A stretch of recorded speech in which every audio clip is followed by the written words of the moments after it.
Le mot Hélios veut dire soleil, le mot dôme veut dire maison. C'est tout simplement une maison liée aux trajectoires du soleil.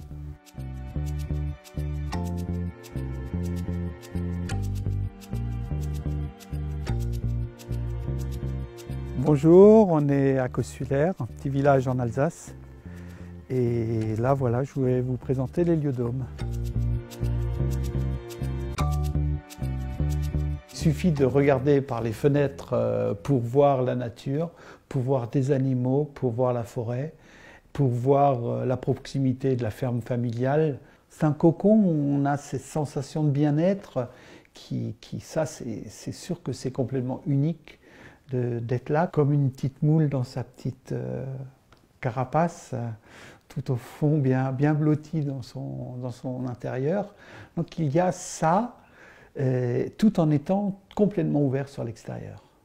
C'est tout simplement la nature qui nous offre ça, parce que l'architecte de ce bâtiment, c'est la nature.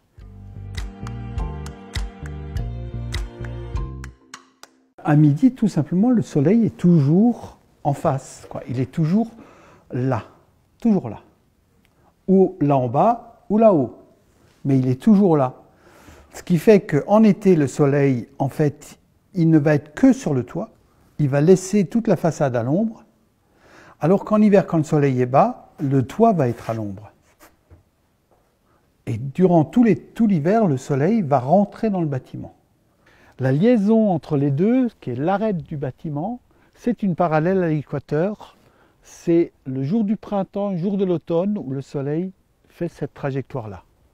La nature, elle m'offre un bâtiment qui est complètement à l'ombre pendant les mois d'été, donc qui reste frais tous les mois d'été, et qui en hiver arrive à une économie d'énergie grâce aux apports naturels du soleil, et qui dépasse les 70 voire 80%. C'est comme cet hiver où on n'a pas eu beaucoup de brouillard, et ben on peut parler pratiquement de 80% d'économie d'énergie en hiver, et en été on est au frais. Ben, l'année dernière on avait quand même une canicule qui touchait les 35-37 degrés, et le bâtiment entre le bas et le haut était entre 20 et 24 degrés. Donc c'était assez incroyable. Pour les parties basses en hiver, on est plutôt dans une journée bien ensoleillée autour de 23-24 degrés. Et la nuit, bien sûr, on va reperdre 2-3 degrés. Donc au lendemain matin, on est toujours encore à 20 degrés, 19-20. Et donc aussi longtemps qu'on a un petit peu de soleil, on n'a besoin de rien. La maison se tient toute seule. Dès qu'on a des périodes plus longues sans soleil, bien sûr, on aura un petit chauffage d'appoint, ce qui fait qu'on consomme à peu près 2 à 3 stères de bois pour 200 mètres carrés habitables. Le livre qui m'a vraiment permis de construire le bâtiment, c'est ce livre-là où il n'y a plus que des maths. Donc là, on est dans le monde du cadran solaire. Les matériaux utilisés, c'est sûr qu'à l'intérieur, on a un petit peu de béton, mais le reste, c'est du verre, c'est de l'isolant naturel, c'est du bois. J'ai essayé de trouver le bois sur place. Donc on a la chance d'avoir une scierie à quelques kilomètres d'ici. Et puis j'ai un copain charpentier, et puis voilà, et tout ça, ça a pu se réaliser. Au départ, moi j'ai fait une formation d'ébéniste, après j'ai travaillé comme designer. L'occasion de refaire quelque chose de précis lié à la nature, enfin, pour moi c'était vraiment une quête, quoi, de savoir comment est-ce que je vais pouvoir trouver un accord entre architecture et nature. Là on est en train de construire un gîte, on a une maison en paille en projet qui devrait démarrer prochainement, mais on a aussi une maison tout à fait traditionnelle qui a juste une façade.